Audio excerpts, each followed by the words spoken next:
اعوذ باللہ من الشیطان الرجیم بسم اللہ الرحمن الرحیم وَكَذَلِكَ آثَرْنَا عَلَيْهِمْ لِيَعْلَمُوا أَنَّ وَعْدَ اللَّهِ حَقٌّ وَأَنَّ السَّاعَةَ لَا رَيْبَ فِيهَا إِذْ يَتَنَازَعُونَ بَيْنَهُمْ أَمْرَهُمْ فَقَالُوا ابْنُوا عَلَيْهِمْ بُنْيَانًا رَبُّهُمْ أَعْلَمُ بِهِمْ قَالَ الَّذِينَ غَلَبُوا عَلَى أَمْرِهِمْ لَنَتَّخِذَنَّ عَلَيْهِمْ مَسْجِدًا وَكَذَلِكَ آثَرْنَا عَلَيْهِمْ، اور یوں ہم نے ان کی خبر لوگوں تک پہنچا دی، لِيَعْلَمُوا تاکہ وہ یقین سے جان لیں، أَنَّ وَعْدَ اللَّهِ حَقٌّ کہ اللہ کا وعدہ سچا ہے، وَأَنَّ السَّاعَةَ لَا رَيْبَ فِيهَا نیز یہ کہ قیامت کی گھڑی آنے والی ہے اس میں کوئی شک نہیں ہے، اِذْ يَتَنَازَعُونَ بَيْنَهُمْ أَمْرَهُمْ جب لوگ ان کے بارے میں آپس میں جھگڑ رہے تھے، فَقَالُوا ابْنُوا عَلَيْهِمْ بُنْيَانًا چنانچہ کچھ لوگوں نے کہا کہ ان پر ایک عمارت بنا دو، ربهم اعلم بهم ان کا رب ہی ان کے معاملے کو بہتر جانتا ہے، قال الذين غلبوا على امرهم جن لوگوں کو ان کے معاملات پر غلبہ حاصل تھا انہوں نے کہا لنتخذن علیہم مسجدا ہم تو ان کے اوپر ایک مسجد ضرور بنائیں گے۔ یہ اصحاب کہف کے واقعے کا تسلسل ہے۔ پچھلے دروس میں اصحاب کہف کا واقعہ آپ کے سامنے آ چکا تھا کہ یہ کچھ نوجوان تھے جنہوں نے اپنے دین کی حفاظت کے لیے اپنا گھر چھوڑا، اپنا آرام اور تمام تر آسائشات چھوڑی اور دین کو محفوظ رکھنے کے لیے شہروں سے نکل کر باہر غار میں جا کر پناہ لی۔ اللہ جل جلالہ نے ان کی مدد فرمائی، 309 سال تک یہ اپنے غار میں سوئے رہے۔ پھر ایک وقت آیا جب اللہ تعالیٰ نے ان کو اٹھایا، اٹھنے کے بعد انہیں کھانے پینے کی طلب ہوئی اور ان کو تو معلوم نہیں تھا کہ درمیان میں اتنا وقت گزر چکا ہے، حالات بدل چکے ہیں۔ پچھلے درس میں آپ تفصیل سے پڑھ چکے تھے کہ جس زمانے میں یہ سوئے تھے اس وقت ایک مشرک بادشاہ کی حکومت تھی جس کے ڈر سے یہ لوگ اپنا علاقہ چھوڑ کر غار میں گئے تھے کہ اگر ہم اپنے علاقوں میں رہتے ہیں تو یا تو دین جائے گا اور یا پھر جان جائے گی، چنانچہ اپنے دین کی حفاظت کے لیے یہ اس علاقے سے نکل کر غار میں جا کے پناہ گزین ہوئے تھے۔ اور جب 309 سال کے بعد یہ اٹھے ہیں، اب انہیں تو معلوم نہیں تھا کہ ہم کتنے عرصے تک سوئے رہے ہیں۔ آپ کو معلوم ہے کہ سونے والا آدمی جتنا بھی طویل عرصے تک سویا رہے اسے تو احساس نہیں ہوتا کہ میں کتنا طویل عرصے تک سویا رہا ہوں۔ ان کا تو یہی خیال تھا کہ ایک دن یا ایک آدھا دن ہم سوئے ہوں گے، جیسے پیچھے قرآن کریم کی آیت میں بھی ہے۔ تو یہ اسی خیال سے انہوں نے اپنے میں سے ایک کو شہر بھیجا کہ جا کر کھانا لے آؤ اور احتیاط کے ساتھ جانا، کسی کو خبر نہ ہونے دینا ورنہ وہ پھر ہمیں پکڑ کر ہمیں سزا دیں گے۔ تو وہ جو تملیخہ نامی ان کا دوست شہر گیا تھا کھانا لینے کے لیے، تو اس کے پاس سکے 300 سالہ پرانے تھے، تو وہ پرانے سکے دیکھ کر لوگوں کو شبہ ہوا اور ان کو وقت کے بادشاہ کے دربار میں پیش کیا۔ اب یہ نیا بادشاہ تھا اور یہ موحد تھا، ایک اللہ کی عبادت کرنے والا تھا، تو اس کو بڑی خوشی ہوئی ان سے مل کے۔ میں نے پہلے آپ کو بتایا تھا کہ جس بادشاہ کے ڈر سے یہ بھاگے تھے اس نے ان کے نام خزانے میں اپنے ریکارڈ روم میں لکھوا رکھے تھے تاکہ جب بھی یہ ملیں تو حکومت ان کے خلاف کارروائی کر سکے۔ تو جس بادشاہ کے زمانے میں یہ اٹھے تھے اس نے اس ریکارڈ روم یا خزانے سے وہ نام نکلوائے اور اسے بڑی خوشی ہوئی کیونکہ وہ خود اللہ جل جلالہ کی عبادت کرنے والا تھا۔ بعض حضرات نے ایک روایت نقل کی ہے کہ جس بادشاہ کے زمانے میں یہ اٹھے تھے یہ انتہائی نیک اور موحد بادشاہ تھا اور اپنی قوم کو ایک اللہ کی عبادت پر لگانا چاہتا تھا۔ اس کے زمانے میں ایک فتنہ اٹھا تھا کہ کچھ لوگوں نے عقیدہ آخرت کا انکار کرنا شروع کیا تھا اور ان کا یہ نقطہ نظر تھا کہ جو کچھ ہے بس یہ دنیا ہے، انسان مر جائے تو آگے کوئی حساب نہیں ہے، کہیں اٹھنا نہیں ہے، کہیں قبر میں کوئی عذاب نہیں ہے، کہیں کوئی پیشی نہیں ہے۔ عقیدہ آخرت کا انکار لوگ کرنا شروع ہوئے تھے، تو بادشاہ جو نیک تھا وہ اپنی قوم کو گمراہی میں جاتا ہوا دیکھ کر پریشان تھا، اور بعض حضرات نے لکھا ہے کہ وہ ٹاٹ کا لباس پہن کر راکھ کے ڈھیر پر بیٹھ کر انتہائی عاجزی کے ساتھ اللہ سے دعا کرتا تھا کہ یا اللہ کوئی ایسا بندوبست فرما دے کہ میری قوم کے سامنے حقیقت حال کھل جائے۔ ٹاٹ کا لباس پہننا عاجزی کی وجہ سے تھا کہ عاجزی کے ساتھ اللہ کے آگے آہوزاری کرے، چنانچہ اللہ نے اس کی دعا قبول کی اور یہ اصحاب کہف 309 برس کے بعد اٹھے۔ تو اس طریقے سے لوگوں کے سامنے ایک حقیقت حال کھلی کہ جو اللہ 3 صدیاں کسی کو سلا کر اٹھا سکتا ہے اور ان کا بال تک بیکا نہیں ہوتا، تو وہی اللہ پھر قبر میں بھی چند صدیاں یا کچھ ہزار سال سلا کر قیامت کے دن دوبارہ اٹھا سکتا ہے۔ تو ان کے اٹھنے کی وجہ سے عقیدہ آخرت لوگوں کے سامنے واضح ہوا۔ تو وہ بادشاہ ان سے مل کے بہت خوش ہوا، اور وہ تملیخہ کے ساتھ جو ان کا دوست کھانا لینے کے لیے گیا تھا، اس کے ساتھ وہ بادشاہ باقی اصحاب کہف سے ملنے کے لیے روانہ ہوا، شہر کے لوگ بھی ساتھ ہوئے۔ اب آگے اس میں روایات مختلف ہیں کہ آیا ان کی بادشاہ سے ملاقات ہوئی یا نہیں ہوئی۔ کچھ لوگ کہتے ہیں کہ جب بادشاہ ان کے غار کے دہانے پر پہنچا تو یہ لوگ باہر نکلے اس کے استقبال کے لیے اور ان کی ملاقات ہوئی، اور پھر جب دوبارہ اندر گئے تو اللہ نے ان پر موت طاری کر دی۔ اور کچھ حضرات کہتے ہیں کہ ملاقات نہیں ہو سکی، اللہ نے پہلے ہی ان پر موت طاری کر دی۔ تو بہرحال اللہ جل جلالہ نے جس طریقے سے ان کو سلایا تھا، غیر معمولی طریقے سے، معمول سے ہٹ کر ایک طویل زمانے تک ان کو سلائے رکھا اور پھر معمول سے ہٹ کر ان کو اٹھایا، اسی طریقے سے معمول سے ہٹ کر اللہ تبارک و تعالی نے ان کو اٹھانے کے بعد ان کی خبر لوگوں تک پہنچا دی،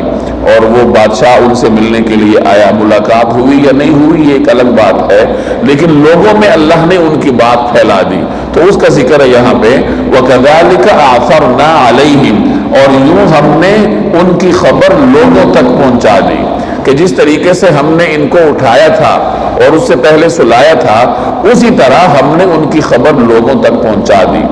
خبر لوگوں تک کیوں پہنچائی؟ یعنی لوگوں تک ان کے حال کی اطلاع کیوں پہنچائی؟ لِيَعْلَمُوا، تاکہ وہ یہ جان لیں أَنَّ وَعْدَ اللَّهِ حق، اللہ کا وعدہ برحق ہے، وَأَنَّ السَّاعَةَ لَا رَيْبَ فِيهَا، اور یہ کہ قیامت کی گھڑی آنے والی ہے، اس میں کوئی شک نہیں ہے۔ ان کے اٹھنے کی وجہ سے اللہ جل جلالہ نے لوگوں کے لیے عقیدہ آخرت کو سمجھنا آسان کر دیا۔ قرآن کریم میں اس کی ایک اور مثال بھی ہے۔ بنی اسرائیل کے حضرت موسیٰ علیہ السلام کے زمانے میں بنی اسرائیل میں ایک حادثہ ہوا۔ ایک کسی شخص نے اپنے چچا کو، اپنے قریبی رشتہ دار کو قتل کیا، قاتل کا پتہ نہیں لگ رہا تھا۔ تو اللہ تبارک و تعالی نے حضرت موسیٰ علیہ السلام پر وحی نازل کی کہ اپنی قوم سے کہیں کہ ایک گائے ذبح کرے اور اس گائے کا گوشت اس مقتول کو لگائیں۔ تو گائے کا گوشت جب مقتول کو لگے گا تو اس کا اثر یہ ظاہر ہوگا کہ وہ مقتول اٹھ کھڑا ہوگا،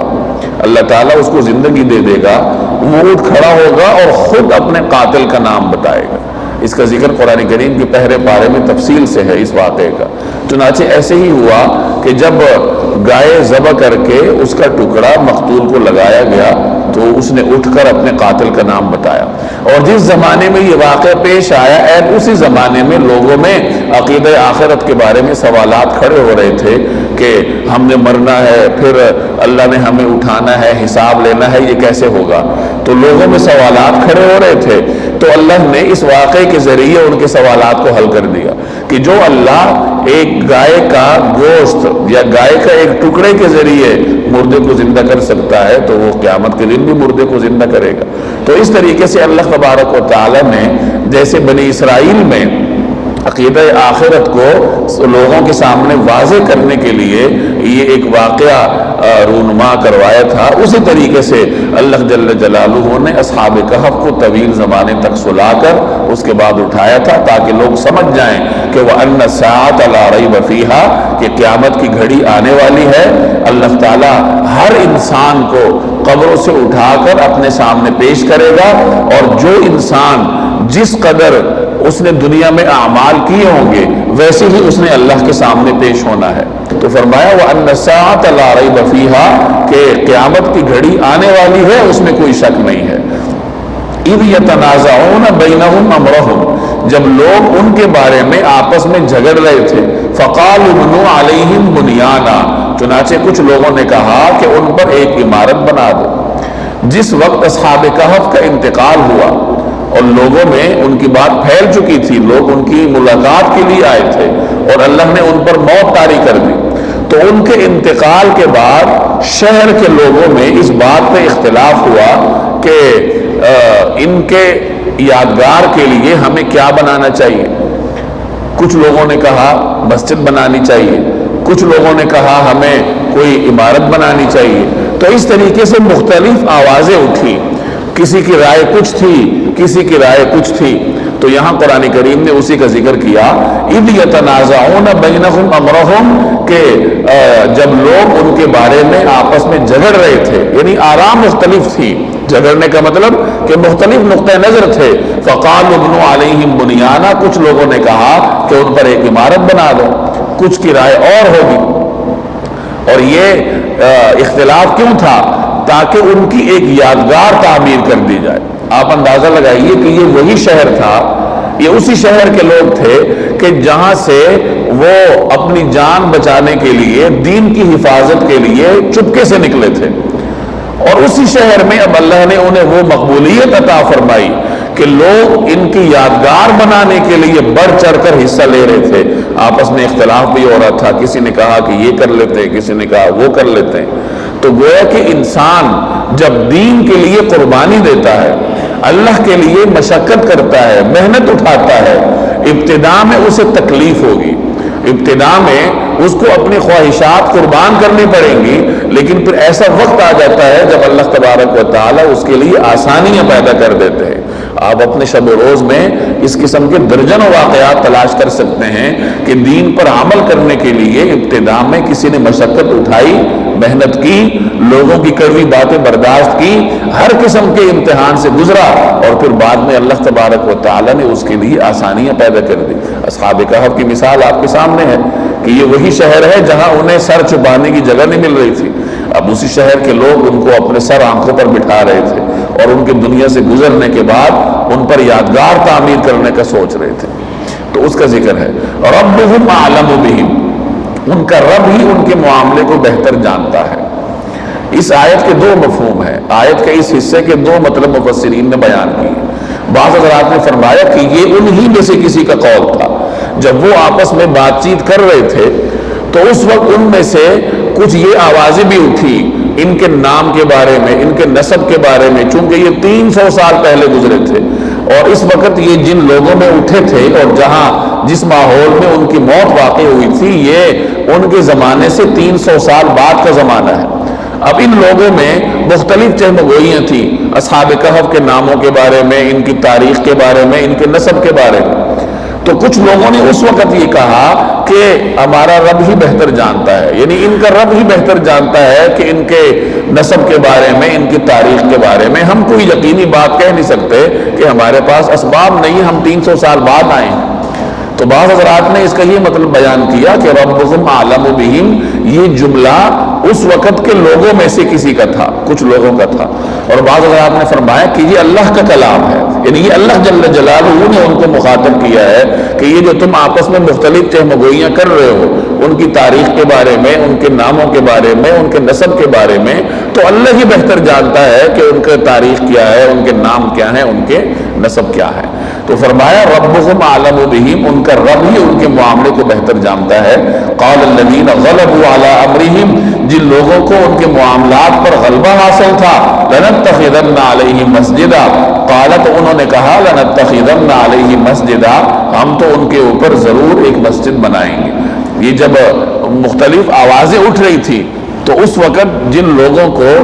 اختیار حاصل تھا انہوں نے پھر یہ فیصلہ کیا کہ یادگار کے طور پر ہم یہاں ایک مسجد بنا لیتے ہیں۔ چنانچہ پھر ان کے قبور کے پاس انہوں نے ان کی یاد کے لیے ایک مسجد تعمیر کر دی۔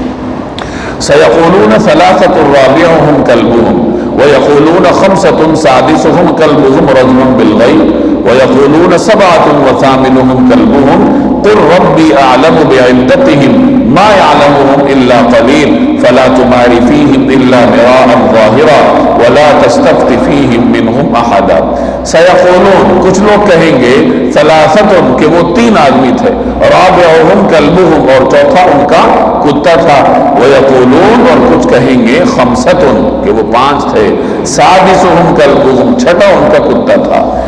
رجمًا بالغیب یہ سب اٹکل کے تیر چلانے کی باتیں ہیں، ویقولون اور کچھ کہیں گے سبعۃ کہ وہ 7 تھے، وثامنہم کلبہم اور 8واں ان کا کتا تھا۔ قل آپ کہہ دیجئے ربی اعلم بعدتہم میرا رب ہی ان کی صحیح تعداد کو جانتا ہے، ما یعلمہم الا قلیل تھوڑے سے لوگوں کے سوا کسی کو ان کا پورا علم نہیں، فلا تماری فیہم الا مراء ظاہرا لہذا ان کے بارے میں سرسری گفتگو سے آگے بڑھ کر کوئی بحث نہ کرو، ولا تستفت فیہم منہم احدا اور نہ ان کے بارے میں کسی سے پوچھ گچھ کرو۔ ان کی تعداد کے بارے میں مختلف لوگوں میں اختلاف ہوا تو قرآن کریم نے اس اختلاف کو نقل کیا ہے کہ اصحاب کہف کی تعداد کیا ہے، تو کچھ لوگوں نے کہا کہ 3 تھے، یعنی 3 وہ لوگ تھے، چوتھا ان کا کتا تھا، ایک نقطہ نظر یہ تھا۔ دوسرا نقطہ نظر یہ تھا کہ نہیں وہ 5 تھے، چھٹا ان کا کتا تھا۔ تیسرا نقطہ نظر یہ تھا کہ نہیں وہ 7 تھے، 8واں ان کا کتا تھا۔ اب یہ 3 نقطہ نظر قرآن کریم نے ذکر کیے، ان میں سے پہلے 2 نقطہ نظر کے بعد قرآن کریم کہتا ہے رجمًا بالغیب یہ سب اٹکل کے تیر چلانے کی باتیں ہیں۔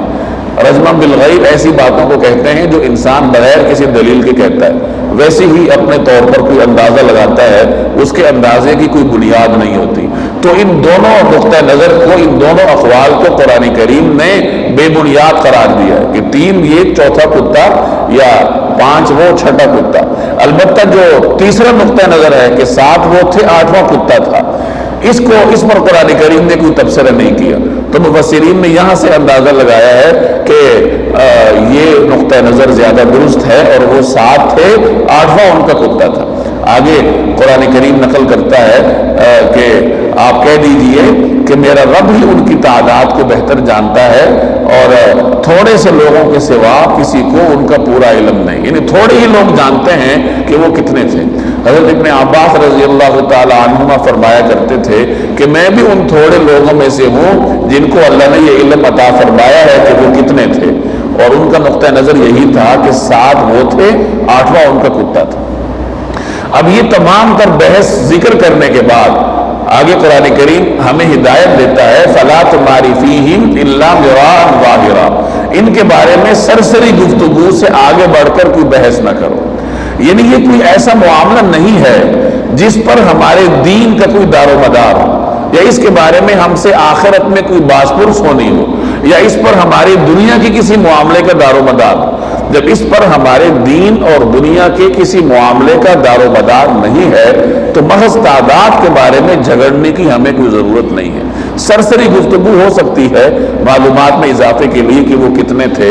اور سرسری طور پر قرآن کریم نے بھی نقل کیا، البتہ اس میں گھس کر بحث کرنے سے ہمیں منع کیا۔ اس سے ہمیں ایک بہت بڑا اصول ملتا ہے عملی زندگی کے لیے کہ جو لایانی گفتگو ہوتی ہے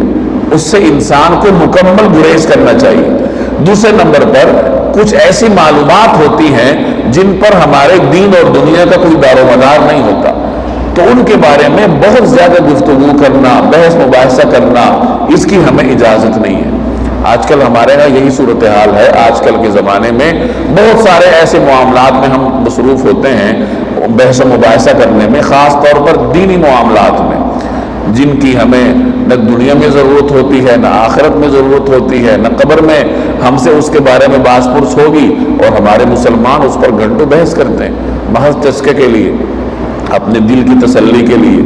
وقت گزارنے کے لیے، مجلس گرمانے کے لیے ایسی ایسی بحثیں کریں گے جس کا ان کے عمل سے دور پار کا بھی تعلق نہیں۔ تو یہ بہت بڑا اصول ہے کہ ان کے بارے میں سرسری گفتگو سے آگے بڑھ کر کوئی بحث نہ کرو، وَلَا تَسْتَفْتِ فِيهِمْ مِنْهُمْ أَحَدًا اور نہ ان کے بارے میں کسی سے پوچھ گچھ کرو۔ کیوں نہ کرو؟ کیونکہ ان کی تعداد پر، ان کی تعداد کو جاننے پر تمہارے کسی دین یا دنیا کے کسی معاملے کا دار و مدار نہیں ہے۔ وَلَا تَقُولَنَّ لِشَيْءٍ إِنِّي فَاعِلٌ ذَلِكَ غَدًا إِلَّا أَن يَشَاءَ اللَّهُ اور کسی بھی کام کے بارے میں یہ نہ کہو انی فاعل ذالک غدا کہ میں یہ کام کل کر لوں گا، الا ان یشاء اللہ، ہاں اللہ چاہے گا تو، واذکر ربک، اور اپنے رب کو یاد کر لو، اذا نسیتا، جب کبھی بھول جاؤ، وقل، اور کہہ دو، عسیٰ ان یہدینی ربی، مجھے امید ہے کہ میرا رب کسی ایسی بات کی طرف میری رہنمائی کر دے، لأقرب من ھذا رشدا، جو ہدایت میں اس سے بھی زیادہ قریب ہو۔ جب اس سورت کے آغاز میں ہم نے یہ روایت پڑھی تھی کہ رسول اللہ صلی اللہ علیہ وسلم سے مشرکین نے 3 سوالات کیے تھے۔ ایک سوال یہ کیا تھا کہ وہ نوجوان کون تھے جنہوں نے دین کے لیے اپنا علاقہ چھوڑا تھا، دوسرا سوال روح کے بارے میں کیا تھا، تیسرا سوال اس بادشاہ کے بارے میں کیا تھا جس نے مشرق اور مغرب کا سفر کیا تھا۔ تو یہ رسول اللہ صلی اللہ علیہ وسلم کے سامنے انہوں نے سوالات رکھے، تو آپ صلی اللہ علیہ وسلم نے فرمایا کہ میں تمہیں کل اس کا جواب دوں گا، اس امید پر کہ اللہ تعالیٰ وحی نازل فرمائے گا اور وحی کی روشنی میں پھر ان کو جواب دیا جائے گا۔ تو جس وقت آپ صلی اللہ علیہ وسلم نے ان سے ارشاد فرمایا کہ میں تمہیں کل اس کا جواب دوں گا، تو کہ علیہ وسلم انشاءاللہ نہ فرما سکے، تو کچھ دن وحی بھی منقطع رہی۔ تو اس آیت میں یہ تعلیم دی گئی کہ جب بھی مستقبل کے کسی کام کا ذکر کرنا ہو، کسی کام کی نسبت مستقبل کی طرف کرنی ہو، تو انشاءاللہ کہا کرو کہ میں کل جاؤں گا انشاءاللہ، یا میں یہ کام کروں گا انشاءاللہ۔ مستقبل کے بارے میں جب بھی کوئی بات کرنی ہو تو اس میں انشاءاللہ کہا کرو کہ اللہ جل جلالہ اگر چاہے تو، اگر اللہ کی مشیت ہو۔ انشاءاللہ کا یہی مطلب ہے نا کہ اگر اللہ چاہے، یعنی میں کل یہ کام کروں گا انشاءاللہ اگر اللہ کی مشیت ہو۔ تو یہ ایک تعلیم ہے جو کہ اس آیت میں تمام مسلمانوں کو کی گئی، وَلَا تَقُولَنَّ لِشَيْءٍ، کہ کسی کام کے بارے میں ایسا مت کہو انی فاعل ذالک غدا کہ میں یہ کام کل کر لوں گا، الا، ہاں، ان یشاء اللہ، یوں کہو کہ اللہ چاہے گا تو۔ مستقبل کے بارے میں جب بھی کوئی بات کرنی ہو تو انشاءاللہ ضرور کہا کرو۔ جب انسان کوئی قسم کھائے اور قسم کھانے کے ساتھ انشاءاللہ کہہ دے، تو انشاءاللہ کہہ دینے کی وجہ سے اگر بعد میں وہ قسم اس سے ٹوٹ بھی جائے تو وہ خالص نہیں ہوتا، یعنی وہ قسم نہیں ٹوٹتی، چونکہ اس نے قسم کے اندر تاکید نہیں پیدا کی، اس نے اللہ کی مشیت پر چھوڑ دیا، اور بعد میں جب اس نے وہ کام نہیں کیا تو اللہ کی مشیت نہیں تھی تو اس نے نہیں کیا، تو اس طریقے سے اس کی قسم ٹوٹنے سے بچ جاتی ہے۔ تو بہرحال اس آیت میں ہمیں یہ تاکید کی گئی کہ اس طریقے سے مستقبل کی طرف جب نسبت کرنی ہو تو انشاءاللہ کہا کرو۔ آگے فرمایا کہ وَاذْكُرْ رَبَّكَ إِذَا نَسِيتَ، اور جب کبھی بھول جاؤ تو اپنے رب کو یاد کر لو۔ اگر کوئی آدمی فوری طور پر انشاءاللہ نہ کہہ سکے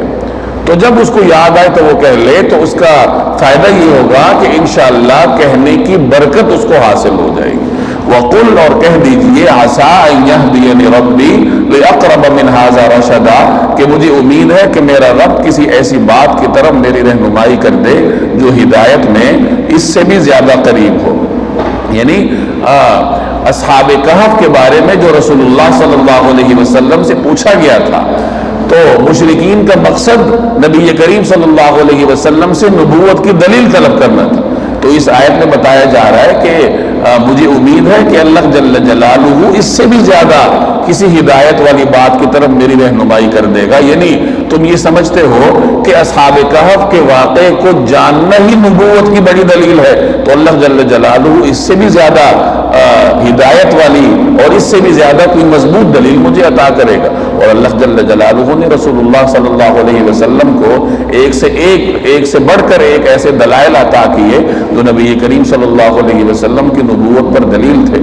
وَلَبِثُوا فِي كَهْفِهِمْ 300 سِنِينَ وَازْدَادُوا 9، وَلَبِثُوا فِي كَهْفِهِمْ، اور وہ اپنے غار میں سوئے رہے، 300 سِنِينَ، 300 سال تک، وَازْدَادُوا 9، اور مزید 9 سال، اور وہ اپنے غار میں 300 سال اور مزید 9 سال تک رہے، یعنی 309 سال تک وہ سوئے رہے۔ اب یہاں قرآن کریم نے تعبیر یوں اختیار کی کہ 300 سال اور مزید 9 سال، حالانکہ یہ بھی کہا جا سکتا تھا کہ 309 سال۔ تو اس تعبیر کی وجہ کیا ہے؟ تو بعض حضرات نے فرمایا کہ اصل میں وہ 300 سال تک سوئے رہے، لیکن بعد میں لوگوں نے بطور مبالغے کے 9 سال بڑھا دی، تو تو اس لیے قرآن کریم نے الگ الگ ذکر کیا کہ 300 سال اور مزید 9 سال، یعنی لوگوں نے بطور مبالغے کے 9 سال کا اضافہ کیا تھا۔ اور بعض حضرات نے فرمایا کہ اس میں شمسی اور قمری سال کا فرق ملحوظ خاطر رکھا گیا کہ 300 سال شمسی سال ہے اور 309 سال قمری سال ہے۔ یہ تو آپ کو معلوم ہے کہ شمسی سال قمری سال کی بنسبت چھوٹا ہوا کرتا ہے، قمری سال میں دن زیادہ ہوتے ہیں۔ تو جب 100 شمسی سال ہو تو 100 شمسی سالوں پر 3 قمری سال بڑھ جاتے ہیں، یعنی 100 شمسی سال ہوں گے اور چاند کے اعتبار سے اگر گنتی کی جائے تو وہ 103 بنیں گے۔ تو اسی طرح جب 300 شمسی سال ہوں گے تو چاند کے حساب سے جب ان کی کیلکولیشن ہوگی تو وہ 309 بن جائیں گے۔ تو شمسی اور قمری سالوں کے درمیان فرق کو واضح کرنے کے لیے قرآن کریم نے یہ تعبیر اختیار فرمائی۔ تو بہرحال وہ 309 سال تک اپنے غار میں سوئے رہے اور اس کے بعد اللہ جل جلالہ نے انہیں دوبارہ اٹھایا اور وہ سارا تفصیلی واقعہ آپ کے سامنے آ گیا۔ آگے انشاءاللہ